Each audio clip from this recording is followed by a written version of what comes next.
گزر جا عقل سے آگے کے یہ نور، گزر جا عقل سے آگے کے یہ نور، چراغ راہ ہے منزل نہیں ہے، چراغ راہ ہے منزل نہیں ہے۔ الحمدللہ رب العالمین والصلاة والسلام علی سید الانبیاء والمرسلین، اما بعد فاعوذ باللہ من الشیطان الرجیم، بسم اللہ الرحمن الرحیم۔ الصلاة والسلام علیکہ یا رسول اللہ وعلی آلک واصحابک یا حبیب اللہ، الصلاة والسلام علیکہ یا نبی اللہ وعلی آلک واصحابک یا نور اللہ۔ مدنی چینل کے ناظرین، سلسلہ عقل والوں کے واقعات میں خوش آمدید۔ سب سے پہلے درود پاک کی فضیلت اس سلسلے میں شامل کرتے ہیں۔ حضور نبی کریم رؤوف الرحیم صلی اللہ تعالی علیہ وآلہ وسلم کا فرمان جنت نشان ہے، جس کا مفہوم ہے قیامت کے دن قیامت کی دشوار گزار گھاٹیوں سے جلد نجات پانے والا وہ شخص ہوگا جو دنیا میں مجھ پر بکثرت درود پاک پڑھتا ہوگا۔ صلو علی الحبیب صلی اللہ تعالی علی محمد صلی اللہ علیہ وآلہ وسلم۔ مدنی چینل کے ناظرین، سلسلہ ہے عقل والوں کے واقعات، اول تا آخر سلسلہ دیکھیے، انشاءاللہ العزیز آپ کو بہت ساری باتیں علم کی اور عقل کی اور ذہانت کی، فطانت کی، اور اس سے انشاءاللہ العزیز آپ کی دنیا اور آخرت میں فائدہ حاصل ہوگا۔ خلیفہ ہارون رشید کا دور تھا، اس کے دربار میں ایک شخص تھا جو غیر مسلم تھا۔ وہ خلیفہ ہارون رشید کو بڑا ہی علاج کرتا تھا، طبیب تھا اور اس کا خیال رکھتا تھا۔ خلیفہ اس سے کہنے لگا کیا ہی اچھا ہو کہ تم مسلمان ہو جاؤ، اور تمہارے مسلمان ہونے سے مجھے بڑی خوشی حاصل ہوگی۔ اس نے کہا کہ میں مسلمان ہونا چاہتا ہوں، لیکن آپ کے قرآن کریم میں ایک آیت ہے جو مجھے مسلمان نہیں ہونے دیتی۔ خلیفہ نے کہا یہ کیا مطلب تمہارے کہنے کا؟ وہ کہنے لگا کہ مجھے وہ آیت ہے، اس کا اگر جواب مل جائے تو میں مسلمان ہو جاؤں گا۔ خلیفہ نے کہا سوال کیا ہے، بات کیا ہے؟ وہ کہنے لگا قرآن کریم میں ایک آیت کریمہ ہے، کلمتہ القاہا الی مریم وروح من۔ وہ یہ کہنے لگا کہ اس کے اندر من ہو جو الفاظ ہے، من تبعیضیہ ہے، یعنی اس کا مطلب ہے عیسیٰ علیہ السلام پر جو ڈالا گیا، یہ عیسیٰ علیہ السلام اللہ تعالیٰ کے جز ہیں معاذ اللہ۔ وہ اس طرح کہنے لگا۔ ہارون رشید سرپٹا گیا، اور اس کے اس سوال کی وجہ سے ہارون رشید پریشان ہوا اور کہنے لگا کہ یہ کیا بات ہو گئی۔ ہارون رشید نے اپنے سارے علماء کو بلایا جو اس کے عالم آس پاس رہتے تھے، کہا جی اس کا جواب دیجئے۔ تو سارے لوگ آ گئے اور سبھی لوگ اس کا جواب دینے کے لیے سوچنے لگے۔ آخرکار کسی درباری جو لوگ تھے ان سے سوال کا جواب نہ بن پایا۔ خلیفہ کو پتہ چلا کہ آج کل علی بن حسین رحمۃ اللہ تعالیٰ علیہ ایک زبردست مفسر قرآن، عالم دین، یہاں بغداد میں تشریف فرما ہے، حج کر کے آئے ہیں۔ آپ نے کہا کہ ان کو بلایا جائے۔ حضرت سید علی بن حسین رحمۃ اللہ تعالیٰ علیہ یہ بزرگ اور عالم دین خلیفہ کے پاس آئے۔ خلیفہ نے کہا جی غیر مسلم نے یہ سوال کیا ہے، آپ اس کا جواب دیجئے۔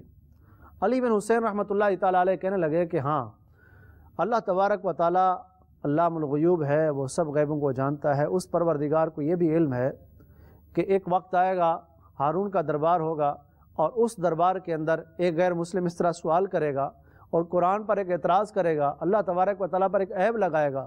اللہ تعالیٰ نے یقیناً اس سوال کا جواب، جو سوال اس نے کیا ہے، اس کا جواب اللہ نے قرآن کریم میں دیا ہوگا۔ آپ مجھے موقع دیجئے، میں تلاش کروں۔ خلیفہ نے کہہ دیا ٹھیک ہے، آپ تلاش کریں۔ وہ تلاش کرنے لگا، آخرکار اس کو وہ وہاں دربار میں اس کا جواب نہ ملا۔ تو انہوں نے فرمایا کہ میں قسم کھاتا ہوں کہ اس وقت تک میں کھانا نہیں کھاؤں گا، کچھ پیوں گا نہیں، جب تک میں قرآن کریم سے اس کے سوال کا جواب نہ دے لوں۔ انہوں نے دروازہ بند کیا، کمرے کے اندر بیٹھ گئے اور تلاوت قرآن شروع کر دی۔ قرآن کریم پڑھتے گئے۔ مدنی چینل کے ناظرین، جب وہ اس آیت کریمہ پر پہنچے، سخر لکم ما فی السماوات وما فی الارض جمیعا منہ، جب اس آیت کریمہ پر پہنچے ایک دم خوشی سے اچھل پڑے اور دروازہ کھول کر باہر آئے، اور خوشی کے مارے ان کے چہرے کے آثار ہی کچھ اور تھے۔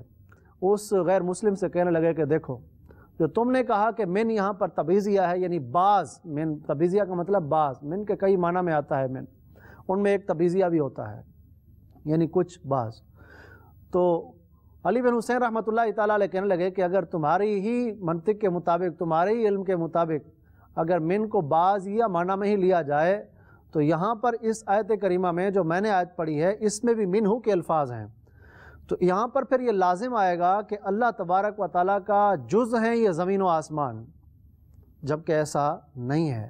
اللہ تبارک و تعالیٰ اس سے پاک ہے۔ جب علی بن حسین رحمۃ اللہ تعالیٰ نے یہ دلیل دی اور قرآن سے دلیل دی تو پھر اس غیر مسلم سے رہا نہ گیا، اس نے کلمہ پڑھا اور مسلمان ہو گیا۔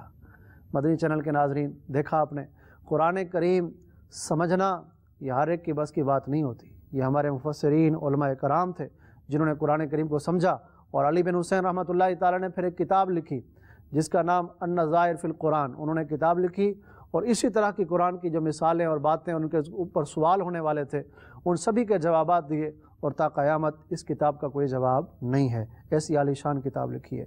علم دین حاصل کرنے سے، قرآن پڑھنے سے، احادیث کریمہ پڑھنے سے انسان کا ذہن کھلتا ہے، انسان عقل کی طرف بڑھتا ہے اور اس کی عظمت و شان بڑھتی ہے۔ بہرحال خلیفہ ہارون رشید نے علی بن حسین رحمۃ اللہ تعالیٰ علیہ کو بڑا انعام و اکرام دیا اور بڑی شان اور شوکت کے ساتھ انہیں رخصت کیا۔ آپ دیکھیے کہ علی بن حسین رحمۃ اللہ تعالیٰ علیہ کی اس علمی قابلیت سے اس شخص کو اسلام بھی مل گیا، ایمان بھی مل گیا، اور وہاں دربار کے لوگ جو تھے ان کا ایمان بھی مضبوط ہو گیا۔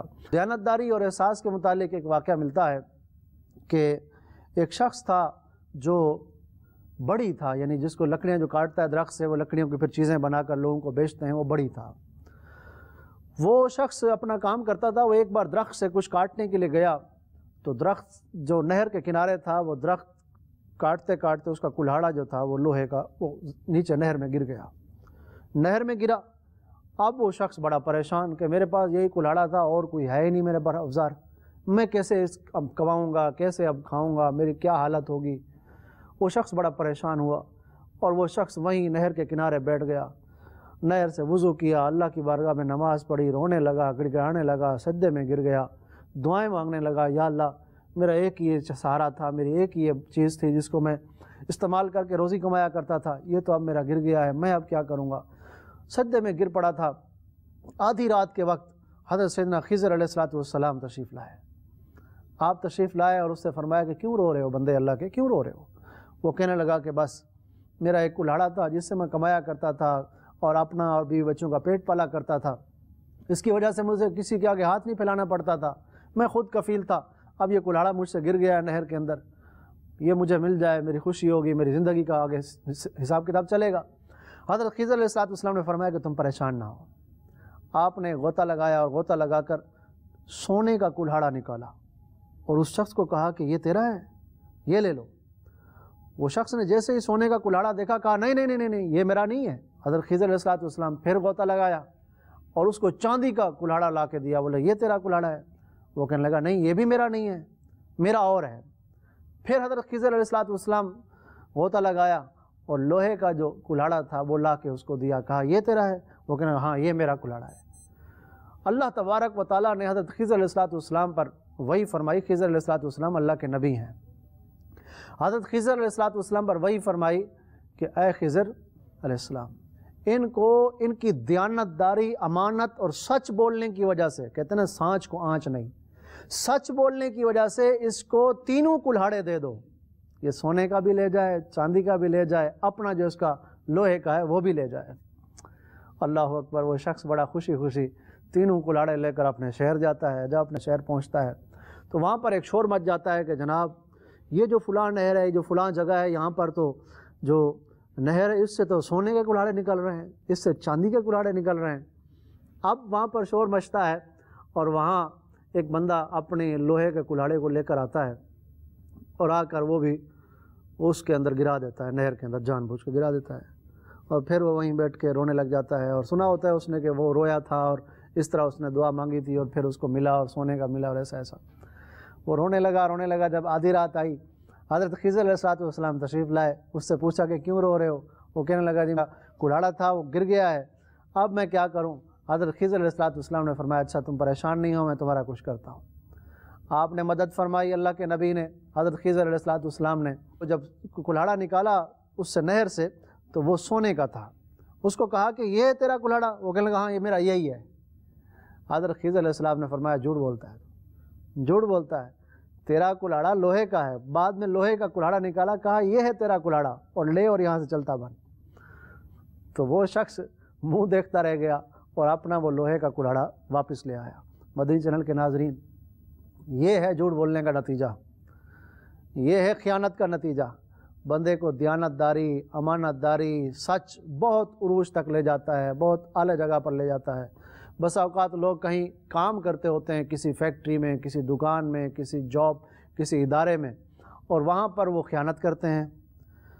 خیانت کریں، جھوٹ بولیں، اپنا جو ان کا بڑا ہے، سربراہ ہے، اس کو وہ جھوٹ بولیں، اور کاروبار میں یا کام میں خیانت کریں، رد و بدل کریں، تو ایسے لوگ یاد رکھیے وہ دنیا میں بھی نامراد رہتے ہیں، دنیا میں بھی وہ خسارہ اٹھاتے ہیں، دنیا میں بھی وہ تکلیفیں اٹھاتے ہیں، پریشان رہتے ہیں، اور آخرت میں جو انہوں نے خیانت کی ہے وہ تو پھر ان کو ملنی ہی ملنی ہے۔ تو عقل مندی اسی میں ہے کہ بندہ دیانت داری کرے، امانت داری کرے، سچ بولے ہمیشہ۔ انشاءاللہ سچ بولے گا تو اس کو پھر عروج ملتا ہی چلا جائے گا۔ مدنی چینل کے ناظرین، حضرت سیدنا لقمان حکیم رحمۃ اللہ تعالیٰ علیہ کا بڑا ذکر ہوتا ہے، اور آپ کا ذکر قرآن کریم میں بھی ہے۔ سورہ لقمان قرآن میں باقاعدہ ایک صورت ہے۔ اس صورت کریمہ میں حضرت لقمان حکیم رحمۃ اللہ تعالیٰ علیہ کا ذکر ہے۔ آپ نے 1000 سال کی عمر پائی، کئی ہزار انبیاء کرام کی صحبت پائی، اللہ کے نیک بندے تھے، اور حکمت اور دانائی اور عقل مندی میں بے مثال تھے۔ آپ غلام تھے ایک شخص کے، جو بڑا عجیب و غریب شخص تھا۔ آپ تو بڑے ذہین تھے، بڑے فتین تھے، لیکن جو جس کے غلام تھے وہ بڑا عجیب و غریب شخص تھا۔ آپ رنگ کے کیونکہ کالے تھے، حضرت لقمان حکیم رحمۃ اللہ علیہ، تو بندہ رنگ کا کالا ہو یا گورا ہو، بندے کی عقل صحیح ہونی چاہیے، بندے کی عقل اور فرم برداری ہونی چاہیے۔ ایک شخص نبی کریم صلی اللہ علیہ وآلہ وسلم کی بارگاہ میں حاضر ہوتا ہے۔ طویل حدیث پاک کا خلاصہ ایک دو لفظ میں عرض کر رہا ہوں۔ آقا صلی اللہ علیہ وآلہ وسلم سے عرض کرتا ہے، یا رسول اللہ میرا رنگ کالا ہے، آپ پر ایمان لایا ہوں، کیا میں جنت میں داخل ہوں گا؟ پیارے آقا صلی اللہ علیہ وآلہ وسلم نے فرمایا، تمہارا کالا رنگ تجھے جنت سے نہیں روک سکتا۔ تو بندے کو اصل جو اس کی خوبصورتی ہے وہ اس کے اعمال ہیں۔ اللہ تعالی ہمیں نیک اعمال کرنے کی توفیق عطا فرمائے۔ تو حضرت لقمان حکیم رحمۃ اللہ تعالیٰ علیہ رنگ کے کالے تھے، تو اس شخص کی غلامی میں آپ رہا کرتے تھے۔ وہ جو شخص تھا ان کا آقا، وہ سمجھیں کہ کھیل کھیلا کرتا تھا، شطرنج کھیلا کرتا تھا، ایسا جس میں شرط لگائی جاتی ہے، اور شرط ایسی حرام ہے کہ جس میں دو طرفہ شرط ہو، یعنی اگر میں جیت گیا تو میں تمہاری یہ چیز لوں گا، اور اگر میں ہار گیا تو تم میری یہ چیز لوگے۔ تو اس طرح جو شرط ہوتی ہے دو طرفہ، یہ حرام ہے۔ تو مدنی چینل کے ناظرین، وہ جو آقا تھا وہ اس طرح کی کھیل کھیلا کرتا تھا جس میں شرط لگائی جاتی تھی۔ اس نے جب لوگوں کے ساتھ کھیل کھیلا، شرط لگائی، تو اس نے یہ شرط رکھی سامنے والے نے، اگر تم ہار گئے تو پھر تمہیں یہ جو سامنے تمہارے گھر کے آگے نہر بہہ رہی ہے، اس نہر کا پانی تمہیں پینا پڑے گا۔ اگر تم نے اس نہر کا پانی نہ پیا تو پھر میں تیری اس قصاص میں، اس بدلے میں تیری دونوں آنکھیں نکال لوں گا۔ اس شرط پر جو ہے وہ یہ کھیل شروع ہوا کہ جو ہارے گا اس کے ساتھ یہ ہوگا۔ تو وہ جو شخص تھا ان کا آقا، وہ ہار گیا۔ جب وہ ہارا، گھر آیا بڑا پریشان، ٹائم لے کے آیا تھا کہ چلو جی ٹائم دو، میں پانی پینے کا کچھ سوچتا ہوں۔ جب گھر پہنچا بڑا پریشان، اور اس کو کھانا نہیں اچھا لگ رہا، پانی نہیں اچھا لگ رہا، بہت ہی پریشان ہے۔ تو اس طرح کے کام کرنے والے واقعی پریشان رہتے ہیں، دنیا میں بھی پریشان رہتے ہیں۔ اگر اس طرح کے کام جو شرط لگا کر یا جوا کھیلتے ہیں یا جو اس طرح کے ناجائز کام کرتے ہیں، یاد رکھیے مدنی چینل کے ناظرین، اللہ کی نافرمانی میں سکون نہیں ہے، اللہ کی نافرمانی میں کوئی سکون نہیں ہے۔ اگر زندگی کا سکون چاہیے تو اللہ کی فرما برداری میں لگ جائیں، انشاءاللہ تعالی زندگی بھی سکون میں گزرے گی، قبر میں آرام میں گزرے گی، اور آخرت میں بھی انشاءاللہ سکون ہوگا۔ تو مدنی چینل کے ناظرین، وہ شخص بڑا پریشان تھا۔ وہ گھر آیا، لقمان حکیم رحمۃ اللہ تعالیٰ نے فرمایا کہ آقا آپ کیوں پریشان ہیں؟ وہ کہنے لگا کہ آج بڑا میرے ساتھ ماجرا ہو گیا ہے، میں ہار گیا ہوں، اور یہ شرط رکھی تھی کہ اگر میں ہار گیا تو میں نہر کا پانی پیوں گا، اور یہ پی نہیں سکتا، میں اتنی بڑی نہر کا پانی میں کیسے پیوں گا؟ سارا پانی پینا ہے، اور اگر میں یہ نہیں مانتا تو پھر وہ میری دونوں آنکھیں نکالتا ہے، میں نابینا ہو جاؤں گا۔ تو لقمان حکیم رحمۃ اللہ تعالیٰ نے فرمایا کہ آپ پریشان نہ ہوں، آپ کو میں ایک حل بتاتا ہوں۔ وہ خوش ہو گیا, کہا واقعی حل بتائیں گے آپ؟ ہاں حل بتاتا ہوں. تو آپ رحمۃ اللہ تعالیٰ نے فرمایا کہ تم جب صبح جانا تو تم نے اس سے سوال کرنا ہے. کیا سوال کرنا ہے؟ کہ یہ تم بتاؤ میں نہر کا پانی لمبائی میں پیوں یا چوڑائی میں پیوں, یعنی وہاں سے پینا شروع کروں یا ادھر سے پینا شروع کروں جہاں سے میرا گھر ہے, میرے سامنے سے نہر بہ رہی ہے. تو یقیناً وہ شخص یہی کہے گا کہ آپ یہیں سے پینا شروع کریں. تو آپ نے اس سے کہنا ہے کہ آپ اس نہر کو لمبائی میں روک کے رکھیں, اس طرف سے اور اس طرف سے, تاکہ میں بیچ میں سے پانی پی لوں, بیچ کا سارا پانی پی لوں. آپ اس کو روک کے رکھیں. یقیناً وہ روک نہیں سکے گا. جب وہ روک نہیں سکتا, نہر اتنی بڑی نہر کو وہ روکنے کی طاقت ہی نہیں رکھتا, تو پھر آپ پر پانی پینا بھی لازم نہیں ہوگا. وہ آقا بڑا خوش ہو گیا, کہنے لگا واہ کیا حل بتایا ہے مجھے. دوڑا دوڑا اس شخص کے پاس گیا, کہنے لگا جی بتاؤ کیا کرنا ہے, پانی ادھر سے پینا شروع کروں یا یہاں سے؟ اس نے کہا جی ادھر سے بیچ میں سے پینا شروع کریں. جو ان کا آقا تھا وہ کہنے لگا کہ آپ ایسا کریں, اس پانی کو آگے سے اور پیچھے سے روک کر رکھیں اور میں بیچ میں سے پانی پینا شروع کر دیتا ہوں. اس نے کہا یہ تو نہیں ہو سکتا کہ میں روک لوں. تو آقا کہنے لگا کہ پھر جب تم یہ روک نہیں سکتے تو پھر میں پیوں کیسے؟ میں پی بھی نہیں سکتا. تو اس طرح وہ اس سے خلاصی اسے مل گئی. تو بسا اوقات غلام بڑے ذہین ہوتے ہیں, غلام بڑے اعلیٰ ہوتے ہیں, بڑی شان والے ہوتے ہیں. جو ایمان والے لوگ ہوتے ہیں, شان والے لوگ ہوتے ہیں, وہ ذہین ہوتے ہیں. مدنی چینل کے ناظرین, ایمان والے لوگ بڑے ذہین ہوتے ہیں, اور خاص کر جو نبی کریم صلی اللہ علیہ وآلہ وسلم پر جو ایمان لائے صحابہ کرام علیہ مردوان, وہ بڑے ہی ذہین ہوا کرتے تھے. اللہ تعالیٰ نے صحابہ کرام کو چنا اپنی مخلوق میں سے, اور نبی کریم صلی اللہ علیہ وآلہ وسلم کا امتی بنایا. حضور نبی کریم صلی اللہ علیہ وآلہ وسلم کہ یہ پیارے صحابہ جب یہ ایمان لائے تو کفار ان کو کہنے لگے کہ یہ بے وقوف ہیں. قرآن کریم پہلے پارے میں ہے, سورہ بقرہ میں, جب ان سے کہا جاتا ہے کہ تم ایمان لاؤ تو وہ کہتے ہیں جی ہم ایسے ایمان لائیں جیسے یہ بے وقوف ایمان لائے. تو اللہ تعالیٰ نے قرآن کریم میں فرمایا یہ جو تمہیں بے وقوف کہہ رہے ہیں ایمان والوں, یہ خود دراصل بے وقوف ہیں. تو ایمان والوں کو بے وقوف نہیں کہنا چاہیے. تو حضرت سیدنا صدیق اکبر رضی اللہ تعالیٰ عنہ آپ کی انفرادی کوشش سے کئی صحابہ کرام جو ہے وہ انہیں صحابیت کا شرف ملا, ایمان لائے, اور کئی غلاموں کو آپ نے آزاد کیا. ان آزاد کرنے والوں میں حضرت سیدنا بلال حبشی رضی اللہ تعالیٰ عنہ بھی ہیں. حضرت بلال حبشی رضی اللہ تعالیٰ عنہ پر ظلم ڈھائے جاتے تھے. امیہ بن خلف ان پر ظلم ڈھاتا تھا اور طرح طرح کی تکلیفیں دیا کرتا تھا. حضرت بلال حبشی رضی اللہ تعالیٰ عنہ کو کفار مکہ کے لوگ جو تھے اپنے بچوں کے ہاتھوں میں دے دیتے, وہ گلے میں رسی ڈالتے اور گھسیٹتے ہوئے لے جاتے. اس طرح تکلیفیں, اور پھر دہکتے ہوئے کوئلوں پر ان کو لٹایا جاتا, اور تپتی ہوئی ریت پر انہیں لٹایا جاتا, تپتے ہوئے پتھروں پر صحرا پر ان کو لٹایا جاتا. اس طرح تکلیفوں میں ایک بار سیدنا صدیق اکبر رضی اللہ تعالیٰ عنہ نے, آپ گزر رہے تھے اور ان کی تکلیفوں کو دیکھا تو اللہ اکبر آپ ابدیدہ ہو گئے. نبی کریم صلی اللہ علیہ وآلہ وسلم تک ان کی جب یہ بات پہنچی کہ اس طرح تکلیف دی جا رہی ہے حضرت بلال رضی اللہ تعالیٰ عنہ کو, اور صرف اس لیے دی جا رہی ہے کہ وہ ایمان لے آئے ہیں, مسلمان ہو گئے ہیں, اور اللہ کے ایک ہونے کی وہ گواہی دے رہے ہیں, تو آپ ابدیدہ ہو گئے اور اس بات کی آرزو ظاہر کی کہ صدیق اکبر رضی اللہ تعالیٰ عنہ حضرت بلال حبشی رضی اللہ تعالیٰ عنہ کو خرید کر آزاد کیا جائے. اور میرے آقا صلی اللہ علیہ وآلہ وسلم نے فرمایا اے صدیق رضی اللہ تعالیٰ عنہ, جب انہیں خرید کر تم آزاد کرنے لگو تو کچھ حصہ میرا بھی ڈال لینا, کچھ حصہ مجھ سے بھی لے لینا. حضرت سیدنا صدیق اکبر رضی اللہ تعالیٰ عنہ ایک بار گزر رہے تھے, وہاں ان کا آقا موجود تھا امیہ بن خلف. صدیق اکبر رضی اللہ تعالیٰ عنہ نے فرمایا کہ اے امیہ بن خلف اتنا ظلم نہ کرو ان کے اوپر, تکلیفیں نہ دو ان کے اوپر. وہ کہنے لگا آپ کو بڑا رحم آ رہا ہے ان کے اوپر, بڑا ترس آ رہا ہے, تو آپ ایسا کریں ان کو خرید لیں, اپنا جو آپ کا غلام ہے وہ مجھے دے دیں اور ان کو لے لیں. تو حضرت صدیق اکبر رضی اللہ عنہ نے فرمایا ٹھیک ہے میں لینے کو تیار ہوں. تو وہ جو امیہ بن خلف تھا اس نے کہا دیکھنا میں ان کے جو صدیق اکبر ہیں مسلمان, ان کو آج میں کیسا ان کو بے وقوف بناتا ہوں, ان کو بے وقوف بناؤں گا. اپنے لوگوں سے کہنے لگا. تو صدیق اکبر رضی اللہ عنہ کو جب اس نے یہ بات کی تو آپ رضی اللہ تعالیٰ عنہ نے فرمایا ٹھیک ہے میں لینے کو تیار ہوں. تو وہ کہنے لگا نہیں نہیں نہیں نہیں, وہ جو آپ کا غلام ہے اس کی جو ماں ہے وہ بھی ساتھ میں لوں گا ان کے بدلے. آپ نے فرمایا چلیں ٹھیک ہے. وہ پھر اپنی بات پہ قائم نہ رہا, کہنے لگا نہیں جو اس کی بیٹی ہے وہ بھی لوں گا, یعنی 3 بندے لوں گا اور 1 دوں گا.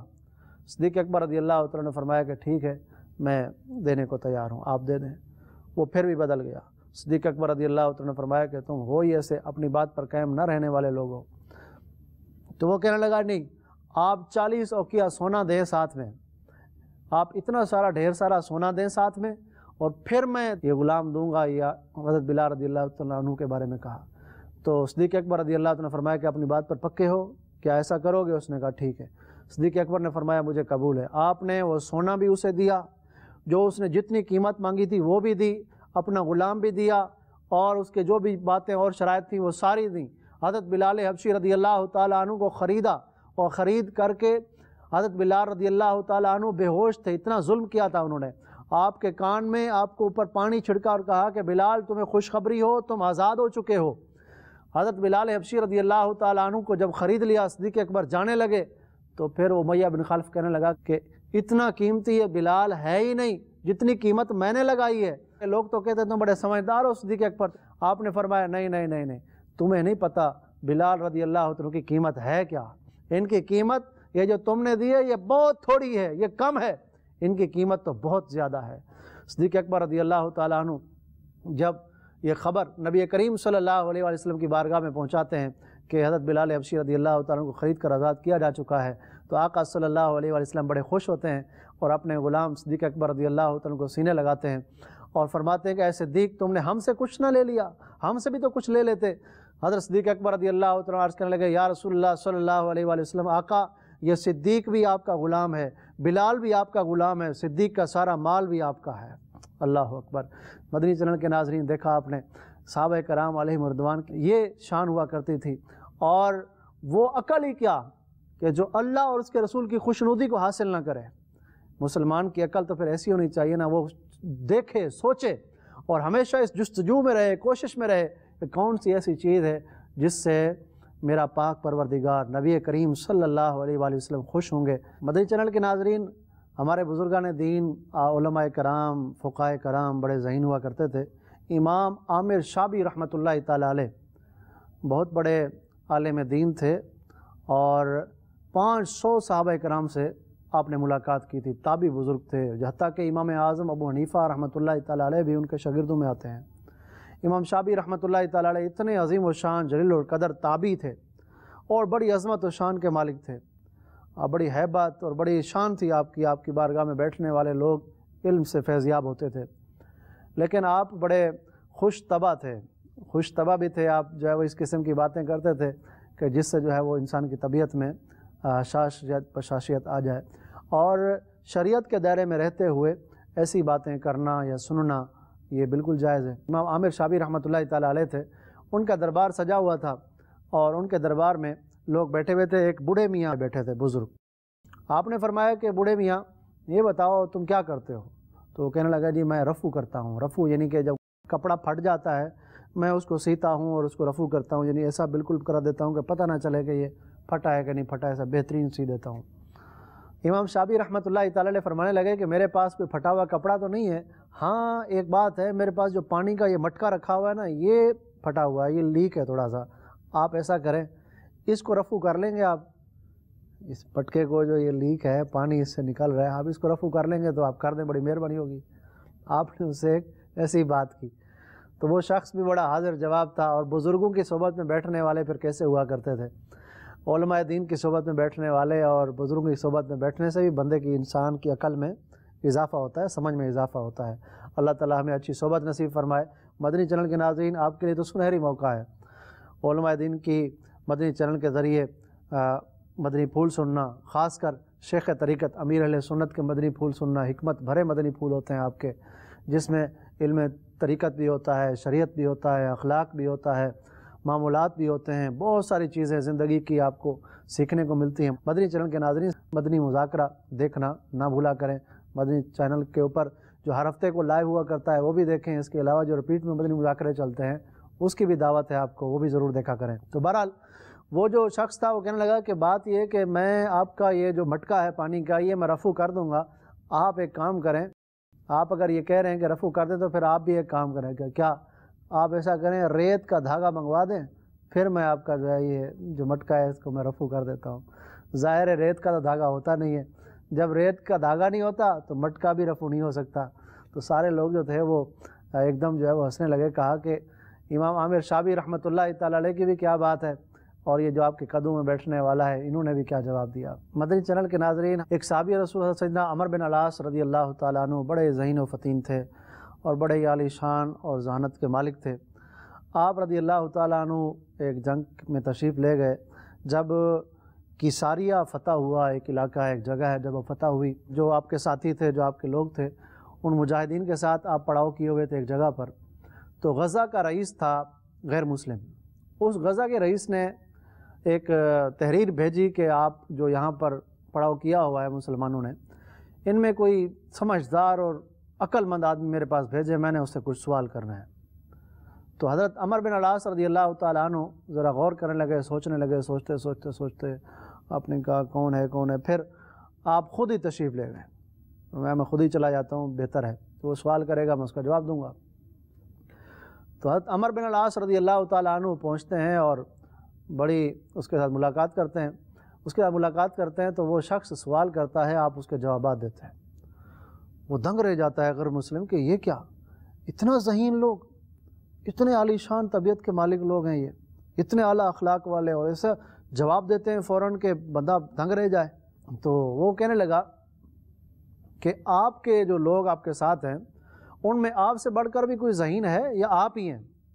حضرت عمر بن العاص رضی اللہ تعالیٰ عنہ فرمانے لگے کہ میں تو ان سب میں چھوٹا ہوں، میں سب میں چھوٹا ہوں، مجھ سے بڑے بڑے ذہین موجود ہیں۔ اس نے کہا یہ سب سے جو چھوٹا ہے، مجھے تو کہا ایسے ہی بھیج دیا تو میں بھی آ گیا۔ کہا جو سب سے چھوٹا ہے اس کی یہ شان ہے، جو اس سے بڑے بڑے ذہین ہیں کہ وہ کتنے ذہین ہوں گے۔ آخرکار وہ جو شخص تھا غیر مسلم، اس نے بڑے انعام و اکرام دیے اور بڑا اس کو انعام و اکرام دے کر کہا جی آپ جائیں یہاں سے، اور ساتھ میں جو دربان تھا اس کو کہا، پیغام بھجوایا، جو دربان وہاں کھڑا تھا گیٹ پر، کہا کہ یہ شخص جیسے ہی گیٹ پر سے گزرے تو اس سے سارے جو انعام و اکرام ہے چھین لینا اور انہیں قتل کر دینا۔ حضرت عمر بن العاص رضی اللہ تعالیٰ عنہ صحابی رسول، آپ جب وہاں سے جا رہے تھے تو یہ بیچ کا جتنا فاصلہ تھا، وہاں پر ایک غیر مسلم اور شخص نے کہا کہ آپ جب آئے تھے تو بڑی شان و شوکت سے آئے تھے، اور آپ ابھی جانے لگے ہیں تو خوش اسلوبی سے جانا۔ حضرت عمر بن العاص رضی اللہ تعالیٰ عنہ اس کی ایک بات سے سمجھ گئے کہ یہ کیا کہنا چاہتا ہے مجھے، اس نے جو یہ بات کی، اس بات کرنے میں کوئی وجہ ضرور ہے۔ عقل مند آدمی وہ غور و خوض کرتا ہے، وہ بات کو سوچتا ہے، وہ تولتا ہے، بعد میں بولتا ہے، اور جو بات وہ سنتا ہے وہ اس میں بھی غور کرتا ہے۔ بندے کے سامنے ایک آدھا گھنٹہ بیان کرتے رہو اور اس نے کچھ سوچنا ہی نہیں ہے، اس نے کچھ سمجھنا ہی نہیں ہے، اس نے کوئی عمل ہی نہیں کرنا، تو بندہ جب ذہن سے یہ بیٹھا ہو کہ میں نے یہ سننا ہے اور میں نے کچھ قبول کرنا ہے، اس سے کچھ حاصل کرنا ہے، اور میں نے ایسی چیزوں سے بچنا ہے، اور میں نے جو بیان سننا ہے اس بیان سے میں نے اللہ تعالیٰ کی فرما برداری اور آخرت کی تیاری کرنی ہے، تو بندہ جو سنے بھی اس پر عمل کی کوشش بھی کرے۔ حضرت عمر بن العاص رضی اللہ تعالیٰ عنہ نے غور سے جب اس کی بات کو سنا تو آپ کیونکہ ذہین تھے، بیدار ذہن تھے، آپ سمجھ گئے، آپ واپس پلٹے۔ اس شخص کے پاس واپس آیا جو رئیس تھا، اس نے کہا واپس کیوں آ گئے؟